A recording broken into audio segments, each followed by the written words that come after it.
There are many reasons to worship a spirit or God, or to align oneself with a particular tradition that leads to one spirit or one God, or many spirits and many gods.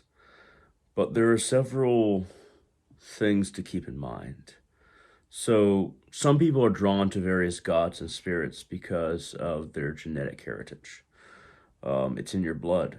You just, for some reason, feel naturally drawn to it because it's in your blood, or perhaps when you learn that it's in your blood, then you're drawn to this various god or spirit.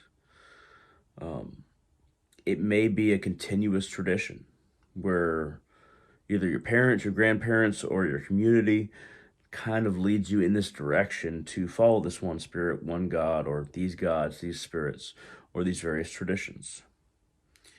And there's a slightly more, I wouldn't say interesting, but I would say more complicated route where it's you're working with this spirit or God because you want something.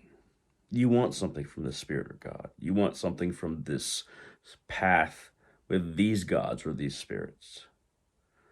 There is something that you think that they can provide that you desire. Ultimately, I think a lot of people on either religious or spiritual paths, that is the motivator, whether they know it or not.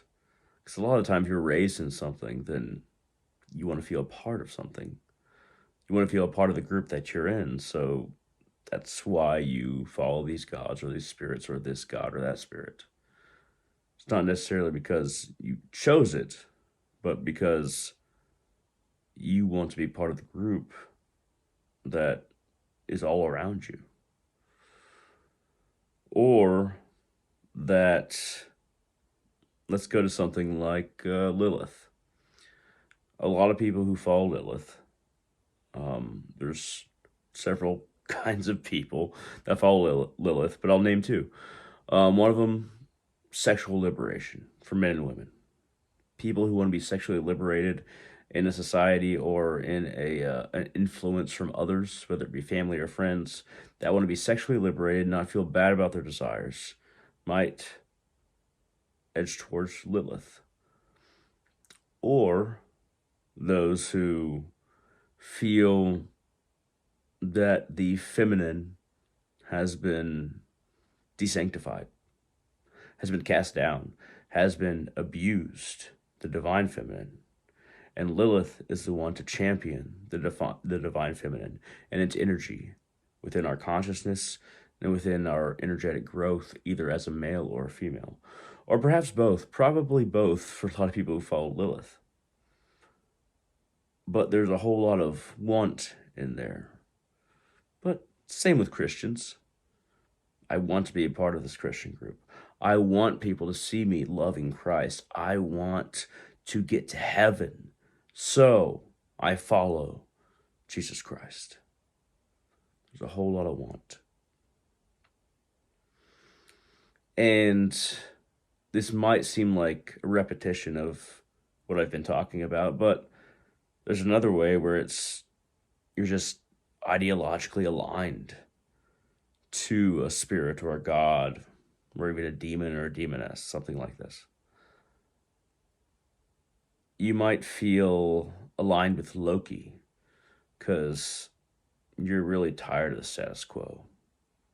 You're really tired of spirits and gods getting all the credit for creation when without mischief, without disruption, without chaos, there would be no advancement of anything in creation.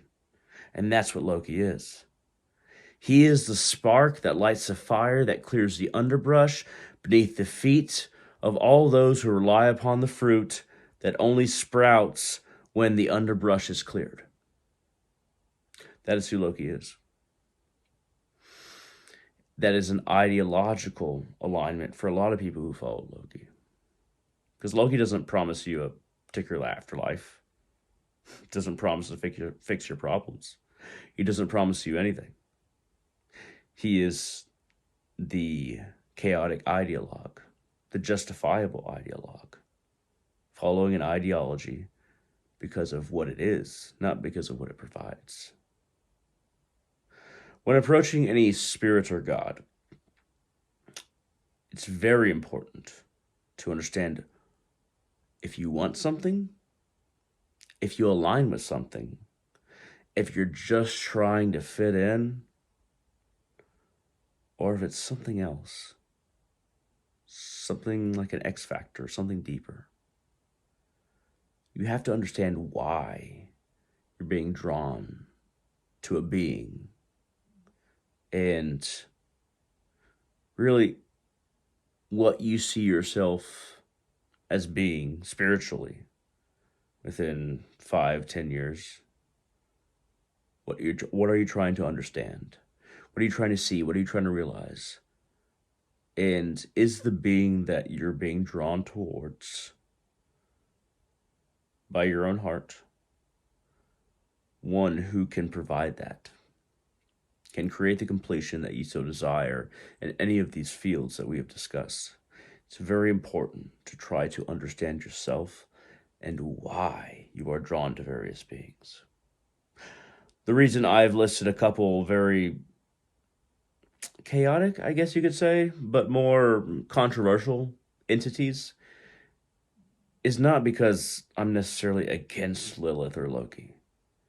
It's because there's a whole lot of passion connected to why people follow these two beings or work towards them. I don't think there's anything wrong with them. But there's a whole lot of questions that somebody needs to ask themselves, or ones that have been very much exhaustively asked of the systems that these two beings are contrarian to or conflict with. So that is what we must understand before we move forward as an individual on any path. Why, who, what, why, when, what is the conflict, who are we, and why are we doing this? At any rate, thank you very much for watching. If you have any questions, comments, concerns, feel free to shoot down in the comment section below on YouTube. I'd greatly appreciate to hear your feedback. If you like this video at all, hit that thumbs up down there. It really helps out the channel. It's really the only way the YouTube algorithm notices me. At any rate, thank you very much for watching. Ask yourselves why you do things, why you flow down these paths. And I want all of you to have a wonderful day.